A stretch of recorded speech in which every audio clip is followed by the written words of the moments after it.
I'm Brenda Bennett, your host on Real Mysteries.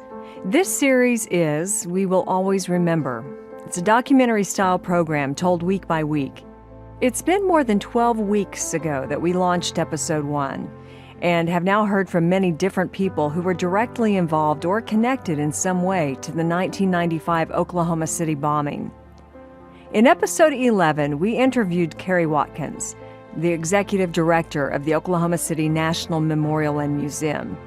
In today's episode, our 12th in the series, several community leaders share their thoughts on the 20th anniversary of the Oklahoma City bombing. And there is a survivor story that we've been saving for just the right time. We'll hear Governor Mary Fallin and President Bill Clinton's comments from the memorial service recently held at the Oklahoma City National Memorial on April 19, 2015. On the phone with us today is the Vice Chair of the Oklahoma City National Memorial and Museum. He's also the co-chair of the 903 Fund, which we're going to talk about in just a minute.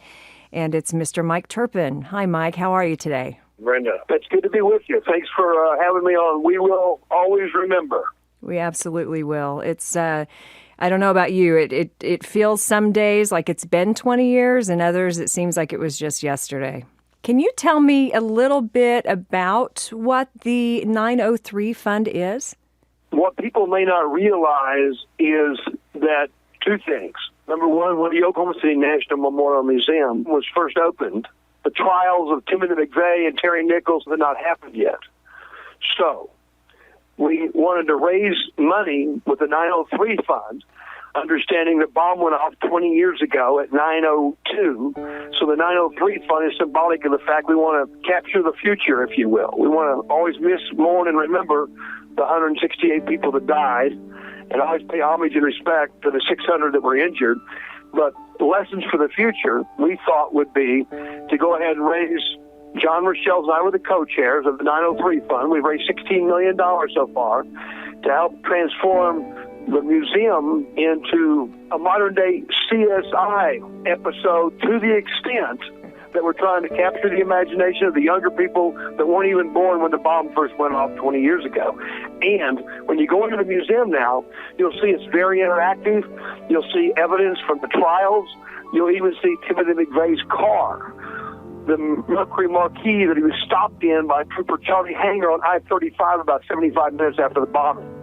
So what you see in the museum now, because of the 903 Fund that you just asked me about, and those resources provided by all the generous people in this city, in this state, in this country, what you see now is the pursuit of justice. How the city, county, state, and federal law enforcement authorities, if you will, caught the bad guys. And the bad guys in this case are obviously Terry Nichols and Timothy McVeigh. That's what it's all about. The 903 Fund is what we use the money for, and now our memorial and our museum is world class. We have about 500,000 people that come from all over the world, 50 states, 91 countries last year.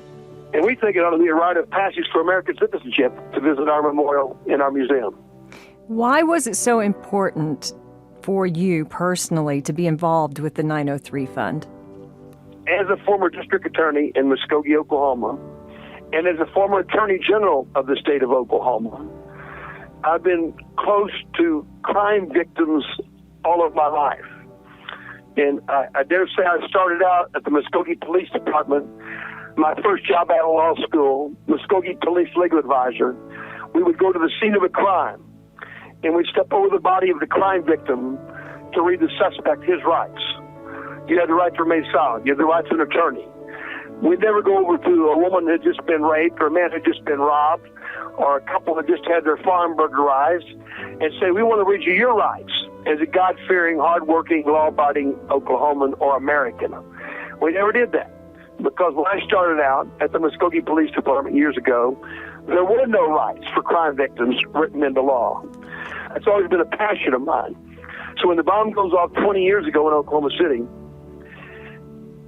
I've been a vigilant observer of the criminal justice system in that regard as well.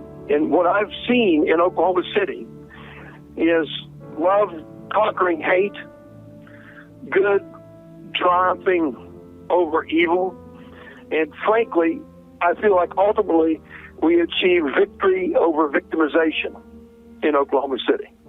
Now, I say all that as a former prosecutor, district attorney in Muskogee. I say all that as a former attorney general. I've seen in Oklahoma City the triumph of the human spirit. All of those reasons right there are why I wanted to be involved in what we call the 903 Fund, to raise the money to better tell the story of what happened in Oklahoma City 20 years ago, and the criminal justice pursuit, if you will, how we brought the bad guys, the evildoers, to justice. The people who are involved or who have been involved over the years in planning these renovations, the vision behind it, can you tell me a little bit about that, what happened behind the scenes in getting to the point we're at today at the museum? Well, as vice chair of the Oklahoma City National Memorial Museum currently, and looking forward to being chair come January next year, I work for strong women, and I've always worked well with strong women. And that makes sense because I'm married to a strong woman, a school teacher, Susan Turpin. I have a daughter, Sarah, a very strong woman. I remember her third grade teacher said she has a very strong sense of self. I've always remembered that. So I look at the world through Sarah's eyes. And that's the best thing to happen for women in our civilization, by the way, is for men to have daughters. Because once a man has a daughter, you look at the world through your daughter's eyes. And you appreciate women, in this world that, frankly, knock down barriers and build bridges for my own daughter. Well, I'm still answering your question, believe it or not. Susan Winchester is the chair. I do whatever she asks me to do. Carrie Watkins is the executive director, the first employee ever hired by the Memorial Museum. And those are the leaders, and those are the people I take orders from. And there can be no leadership without followership. So for me personally, that's for me to be involved in raising the money that we've already talked about. That's one of my gifts, and I don't mind asking money for good causes. Now, I understand my co-chair was John Rochelle's. He's the CEO of Devon Energy. So, and Stacey Weddington is working at the Memorial Museum, and she's our development officer. So we all work together to do that. But to answer your question more historically, there were a lot of people long before me that have been involved over the last 20 years to build the memorial and museum. So I stand on their shoulders, and we stand on their shoulders today. And one of the things I want to tell you is I've been to New York, and I've been to the 9/11 Memorial, and I've been with Alice Greenwald, the director in New York at the 9/11 Memorial. And when I was there with Carrie Watkins, our executive director, the first thing I noticed was they have a survivor tree at the 9/11 Memorial. And if you haven't been there, I say to everybody that's listening to this program, go to the 9/11 Memorial. Go to our museum and memorial in Oklahoma City. But what's interesting, you'll find that we have a survivor tree at our memorial. It's an American elm that survived the bombing. Mm-hmm. And the first thing I noticed at the 9/11 Memorial in New York City was they have a survivor tree that's designated because it survived the attack in New York. And they also have permanent use of water, as we do at our memorial museum in Oklahoma City. Mm-hmm. And they also have every name of almost 3,000 people that died there designated by name, as we do in Oklahoma City, where 168 men, women, and children died. Mm-hmm. My point is that if you look at this thing historically, when I turned to Alice Greenwald, the director of the 9/11 Memorial and Museum in New York City, and said, well, my gosh, you have a lot of the things we have in Oklahoma City, at our museum, at our memorial, in the way we memorialize our people. And she goes, Mike, where do you think I get all the ideas? Mm. Wow. Where do you think I get the ideas for the 9/11 Memorial in New York City? So, as Bill Clinton once said, we're all brothers and sisters in spirit. When something bad happens in a community like Oklahoma City or New York or anywhere else in the world, we're all brothers and sisters in spirit in our resilience and how we help each other. Wow. No, I had no idea about that. That's amazing. Ours is so, I walked through it again last weekend with the crew here from the show. And it's just so, it's beautiful, it's powerful, in addition to being educational. And I know what pieces of the museum right now are my favorite pieces. And I almost hate to use that word favorite, but I can't think of a better one right now. What are the pieces of the museum right now that are most special to you? most important part of the whole museum, and everybody can have their own perception and perspective on that, is probably the history of the 168 people. Because one by one, you look at the history of each of those that died, and let us always remember, it's 168 men, women, and children, specifically 19 children, which Timothy McVeigh called collateral damage. In any event, that's the most powerful part. It's just the story of the 168 people that we lost, our neighbors, our friends. And I do believe their legacy is our lives, meaning what we learned from their lives. And that's why the Memorial Museum is so important, the whole concept of memorialization.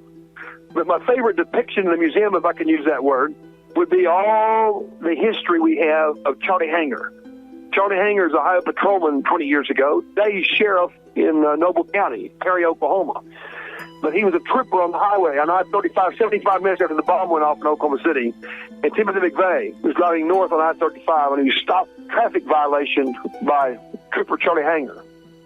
And so Charlie Hanger became a man of history, and I think a hero that day, when as a trooper he stopped Timothy McVeigh and saw that he had no license tag, saw that he had a bulge under his jacket, which turned out to be a pistol.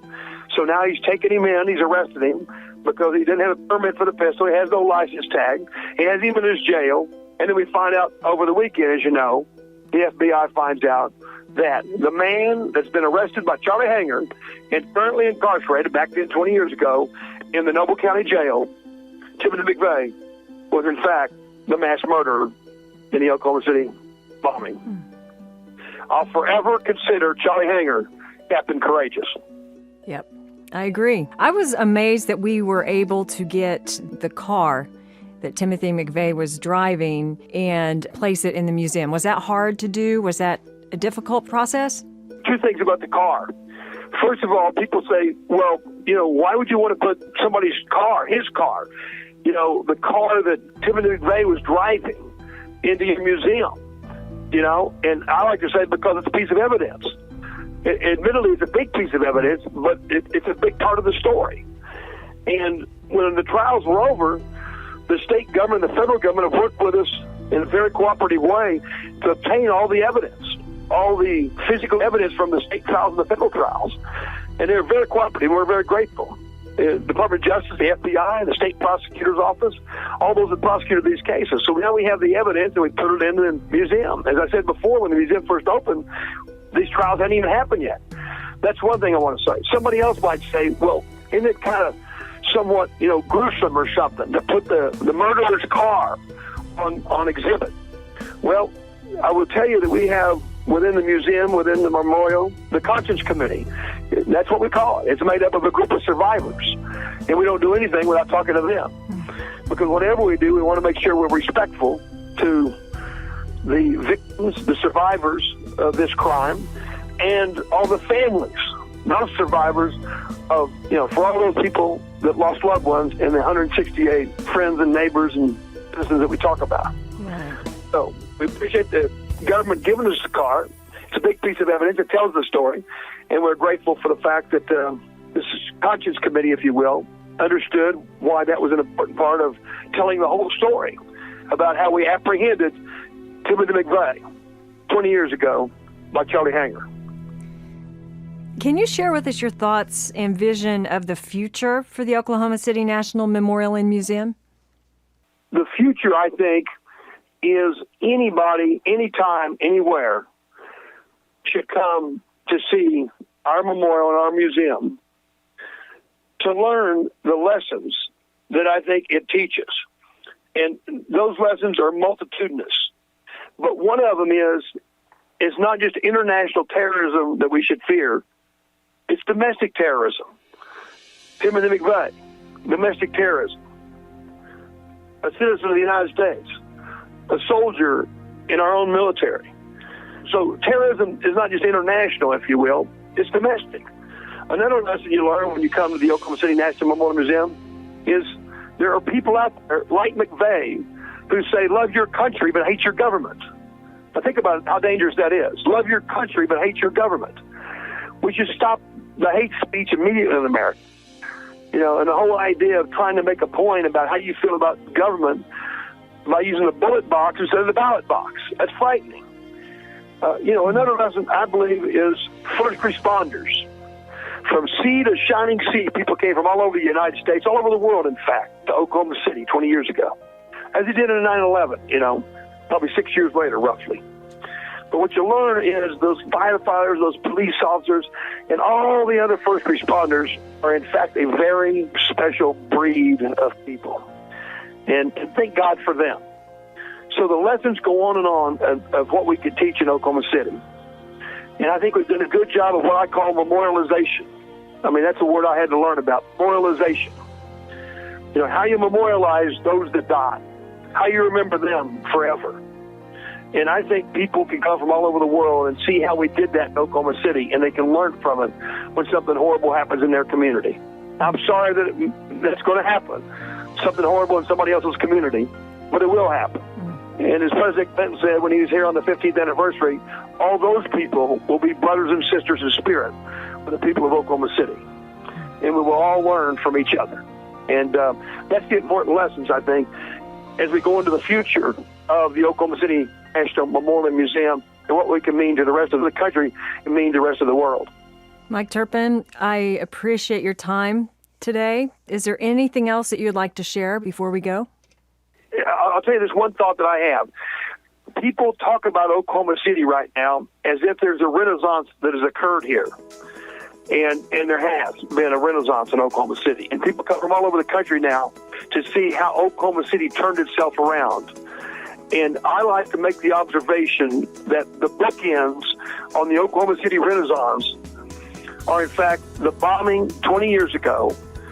And this is very important, as tragic as that was, for all those people that lost their lives and for the 600 people that were injured, as tragic as that was. I do believe that the way we responded, the way Oklahoma City responded to that tragedy, created what's called the Oklahoma Standard. And President Clinton was here 20 years ago and said, Oklahoma City, you broke our hearts, but you lifted our spirits. So the bookends on the Oklahoma City Renaissance, my observation is the bombing 20 years ago and how we responded, and about 6 years ago when the Thunder basketball team came to Oklahoma City. Between all that is maps 1, 2, and 3, all of the bond issues that we passed in Oklahoma City to rebuild our city as we came together after the bombing. And it's not a coincidence that Sam Presti, the general manager of the Oklahoma City Thunder, takes every new Thunder player through the Oklahoma City National Memorial Museum and tells them this is sacred ground. And this is the heart and soul of Oklahoma City. And this is the people you'll be playing for. He takes the whole team through every year. So it's Sam Presti, as you know, on the 20th anniversary of the Oklahoma City bombing, that is the chairman of our campaign now for the Oklahoma Standard. And he's challenged everybody in the state to bring your employees to the Memorial Museum on this sacred ground to see what makes Oklahoma City and Oklahoma, and in fact the American citizen, if you will, so special. That's, pretty powerful. And so something miraculous came out of something very evil and very horrible. And that was a community coming together like they had never before. And frankly, rebuilding a city, Oklahoma City. We've been talking to Mike Turpin, the vice chair of the Oklahoma City National Memorial and Museum and the co-chair of the 903 Fund. Again, Mike, thank you so much for your time today. Thank you. Mike Turpin mentioned the importance of what is lovingly referred to as the survivor tree. But not everyone knows it was a survivor in more ways than one. Although we shared parts of our interview with Rocky Yardley in Episode 2 and Episode 5, there is more to his story we thought you might be interested in hearing. Here is Real Mysteries producer Ken Sarkey. Well, in order to really appreciate the story, let me first give some background on Rocky Yardley. As a member of the Edmond Police Department, he has served as crime scene and technical investigator, bomb disposal technician, dive team instructor, and chief instructor for their underwater explosive recovery course. A pretty good guy to have around when trouble comes. Well, on April 19, 1995, Rocky Yardley arrived at Oklahoma City's Murrah building within 30 minutes of the bombing, and he assisted with rescue and evidence recovery for more than 30 days. He was a part of the team that recovered the last victims after the building was imploded. And for his work at the bombing site, he was awarded the Medal of Valor and the 1995 Exceptional Service Award. Rocky, we want to thank you for your faithful service these years and for being willing to share your perspective with our listeners today. Thank you, sir. The remains of the destruction has been cleared away, and there's a national memorial and museum in that spot now. I understand that there's some of your artwork displayed down there? I believe there is. It's still on the wall on the outside. And what did you write on that wall? About a week into the investigation, I wanted to put something on the wall that we could all look at and keep ourselves motivated. So being part of Team 5, spray painted on the wall the saying that goes there now, and is still there, and hopefully will permanently always be there. You wrote, "We search for the truth, we seek justice, the courts require it, the victims cry for it, and God demands it."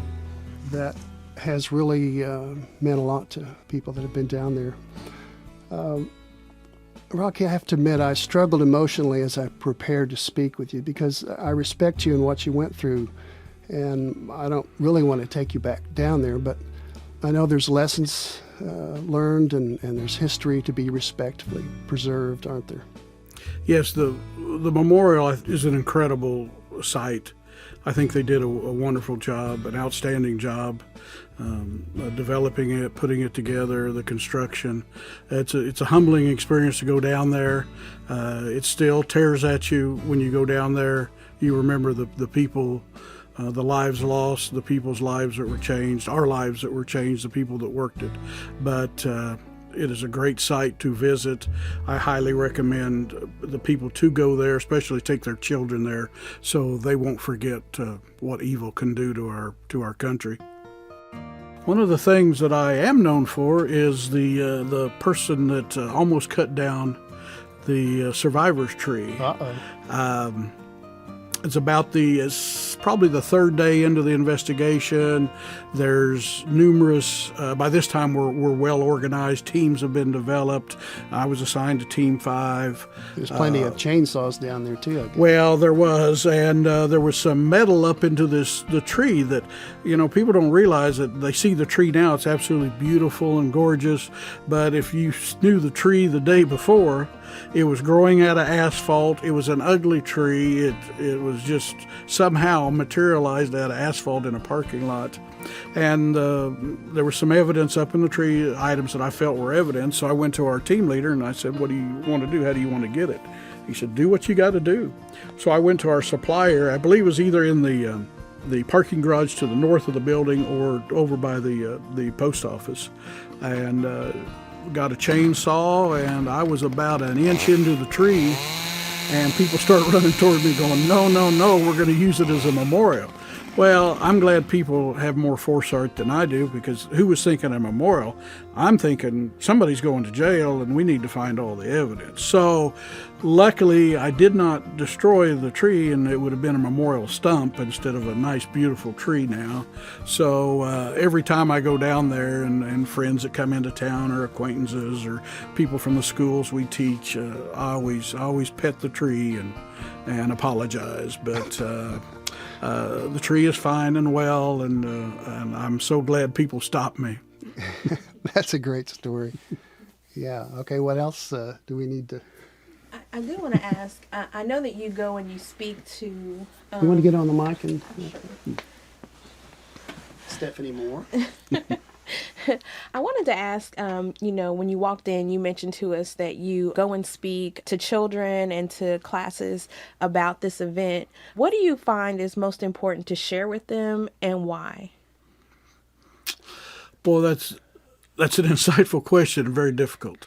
I want to instill in them that what happened, try to explain what happened, that there's evil in the world, that we're always have to be vigilant against evil.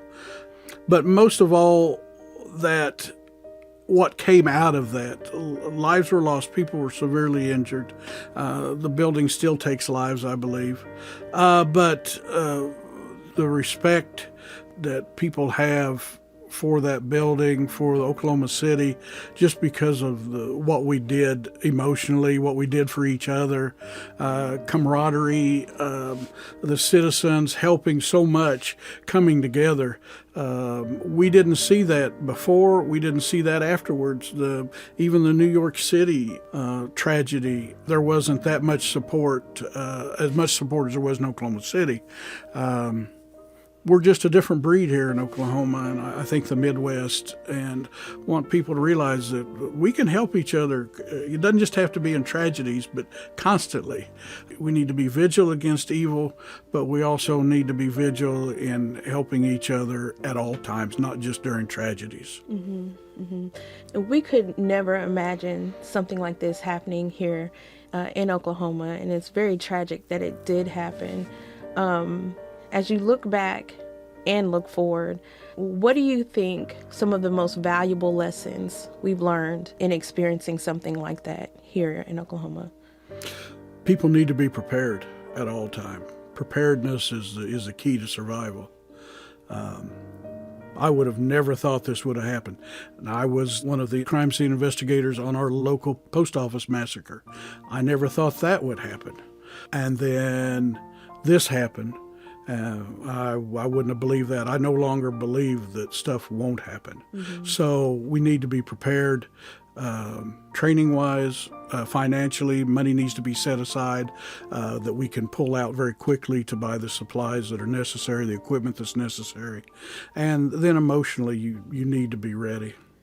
And the only thing that got all of us through, I believe, you need to be ready spiritually. God does not make bad things happen. He's there to comfort us when bad things do happen. And if you are not grounded in your faith, you're going to have a hard time dealing with these things. Well, I just want to say thank you. I really do appreciate you sharing your experiences and your faith with us. I think that we all need that to move forward. So thank you so much. You have no idea how much we appreciate. I appreciate it. I thank you all making this history for us. Thank you, Rocky. Thank you. The April 19th, 2015 memorial service was a very special Sunday in Oklahoma City. The day started out as a cloudy, overcast morning, and then later became a clear, sunny day, much like the weather on April 19th, 1995. There was standing room only on the grounds of the National Memorial and Museum as the service began at 9:02 a.m. Susan Winchester, chairman of the National Memorial and Museum, welcomed more than 4,000 people, which included many of the families of the victims, first responders, community leaders, and special guest speakers. News media trucks lined the streets around the memorial grounds and provided live coverage of the services for all Oklahomans and people around the world to see. Oklahoma Governor Mary Fallin shared the following words. 20 years. It seems just like yesterday, but then again, it seems like 20 years that we were here at this site. The unspeakable happened. Evil happened. And God's word says that what was meant for evil can be used for good. And the goodness that we saw come that morning, and the decades to come, 20 years later, is truly a mark of grace, of comfort, of love and compassion that we come here today to not forget what happened at this site 20 years ago. And President Clinton, we appreciate you being here. This is President Clinton's sixth time to come to this event and this site and to come to Oklahoma to be with us. And we will never forget your leadership as President of the United States and what you did to help Oklahoma through a very difficult time in our moment's history. Thank you for being here today.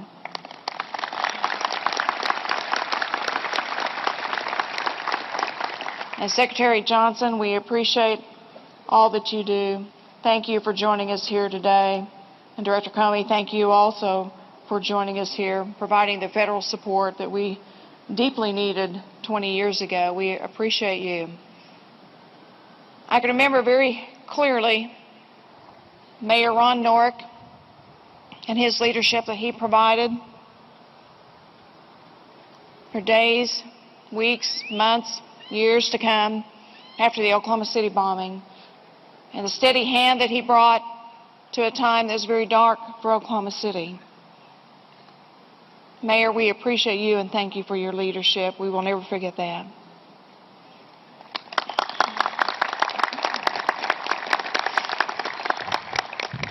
And Governor Frank Keating and First Lady Kathy Keating.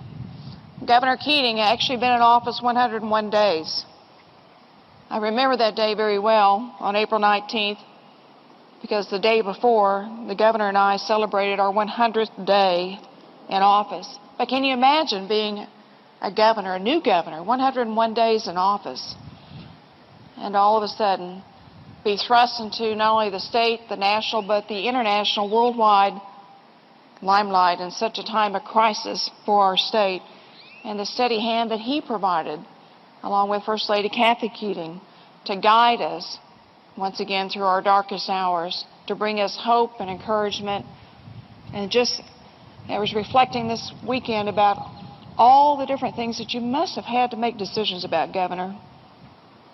What a difficult time that was for you, but we appreciate you. And we were very fortunate to have Governor Keating and First Lady Kathy Keating, who went above and beyond. Thank you both for what you did. We appreciate you.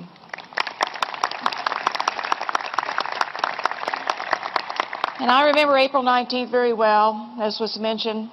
We were down several blocks from here at the Cox Convention Center having the annual Metro Prayer Breakfast.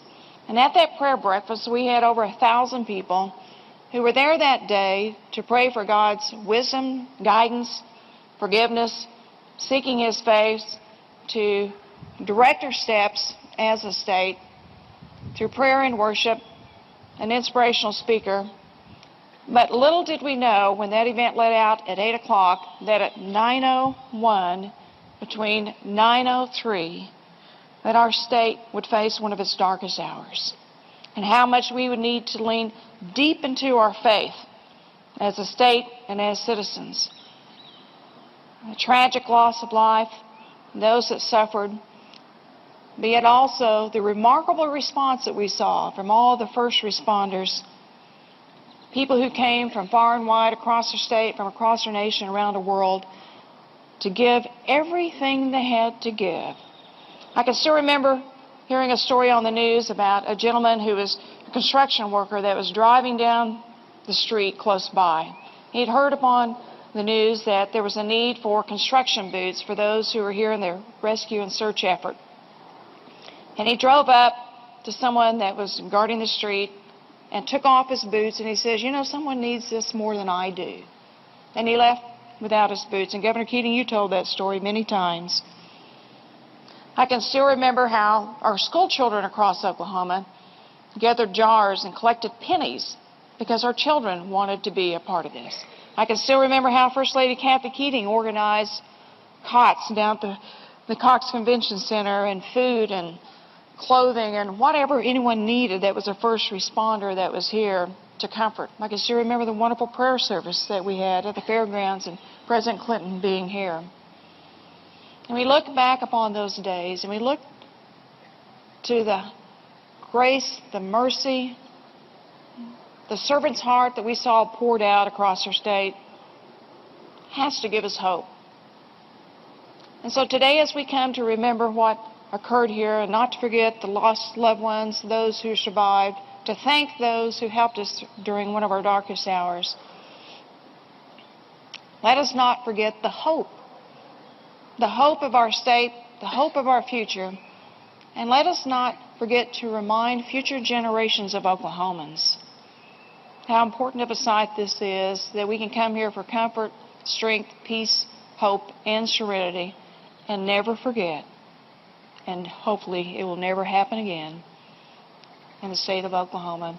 May God continue to bless our citizens, and may God continue to bless our nation. Thank you. Next, President Bill Clinton approached the podium. I want to thank Kerry Watkins for driving this whole memorial and museum project for 20 years. I want to thank Secretary Johnson and Director Comey and all the other federal officials who are here, thank you so much, Governor Fallin, for what you said. Thank you, Senator Lankford, Congressman Lucas, Mayor Cornett, Mayor Norick, thank you. I loved hearing you relive those times. And I want to thank Governor Keating. Most of you don't know this, but I've known Frank Keating longer than you have. We met when I was an 18-year-old freshman at Georgetown, America's oldest Jesuit university. I was a Southern Baptist, and they asked me what I was doing there. I said I hoped I could figure it out before I had to leave. The first encounter we had, we were having a partisan disagreement over a campus issue. It continued from 1964 or 65 for 30 years until Oklahoma City. He and Kathy were magnificent, as was the mayor, as were all of you.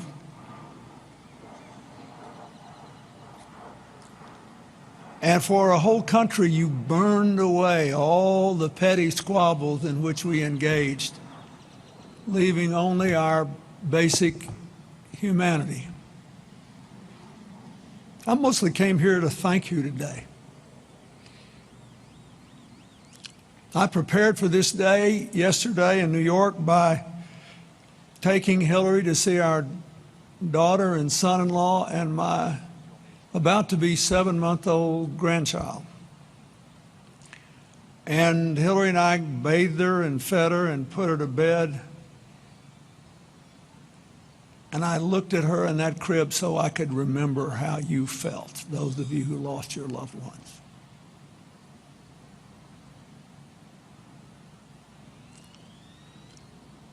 I want to first say, I know how hard this is. When I came to Oklahoma City, 4 days after the bombing, I wanted to see the family of Al Witcher, the Secret Service agent who perished because he had been on my detail. And he wanted to come here because he thought it would be such a wonderful place to raise a family. The new director of the Secret Service, Joe Clancy, is here. 20 years ago, he was on my detail too. And he advanced my trip to Oklahoma City. When you strip away all the little things that divide us, it's important to remember how tied we are and how much we, all Americans, owe Oklahoma City. People came here from around the country to help you. One of them was chief of the New York City Fire Department named Ray Downey. I met him here. Almost 6 years later, lo and behold, I was living in New York with my foundation, and Hillary was a senator, and Ray Downey lost his life on 9/11, trying to get people out of the Twin Towers. And when they fell, among the first people to show up to help were the workers from Oklahoma City. And I can tell you, nobody has ever forgotten it. So I wanted to say thank you. I think of Oklahoma City sometimes as a tale of two trees. That one, who proved that you're tough and strong and endure, and a dogwood that Hillary and I planted on the south lawn of the White House on my way down here that fateful day 20 years ago. Dogwoods for all of us are the sign of springtime and rebirth. For those of us who are Christians, they are also a sign of new beginnings and second chances. So I thank you.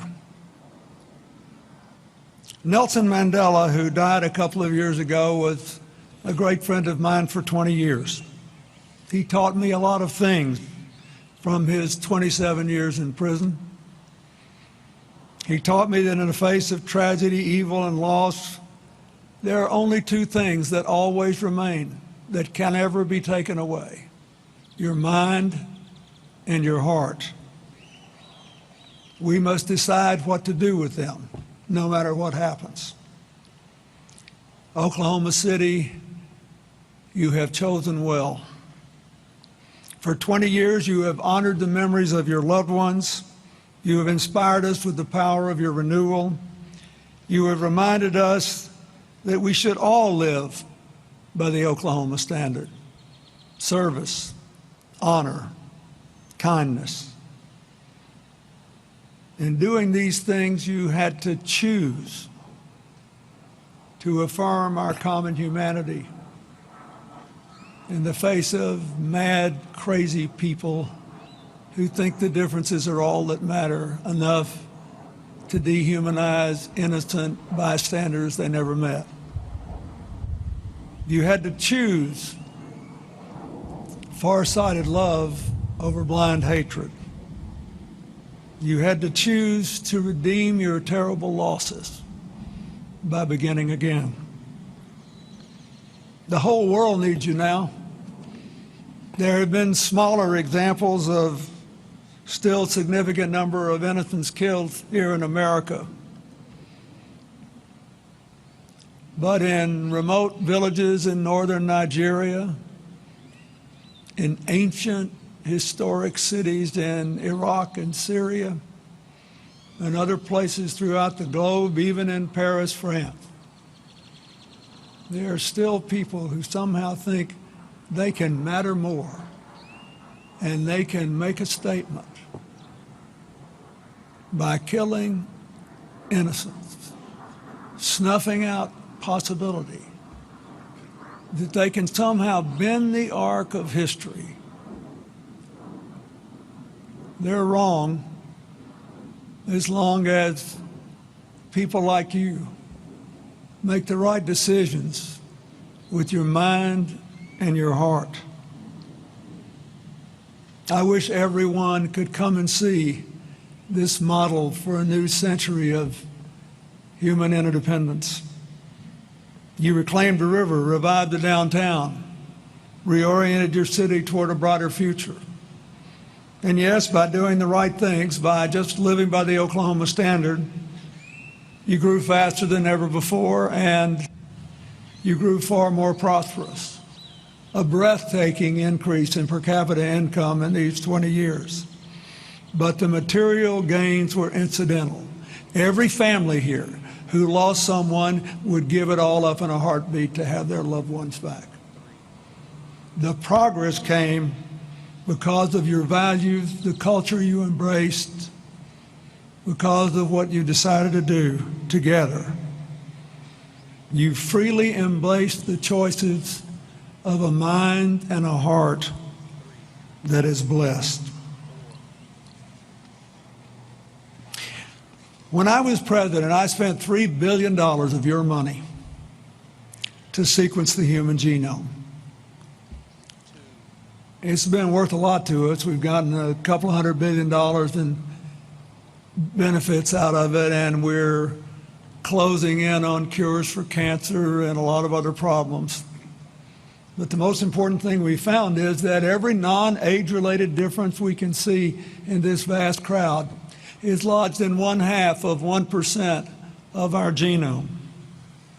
The good Lord made us just different enough to keep it interesting, and alike enough to require us to make the choices Oklahoma City made. Not because you forgot the loss of loved ones, but because you remembered. Not because the pain and loss and love have worn away with time, but because they endure.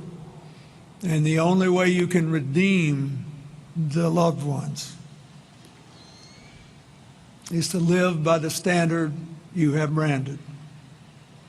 It has been magnificent to behold. I urge you never to forget it. I thank you for the privilege of doing what I could to help, of being a witness to your triumphs, to have played a small part in what happened here in the aftermath of that terrible day. It is an honor I will treasure as long as I live. All I ask is that you never forget that you made the right choice. God bless you.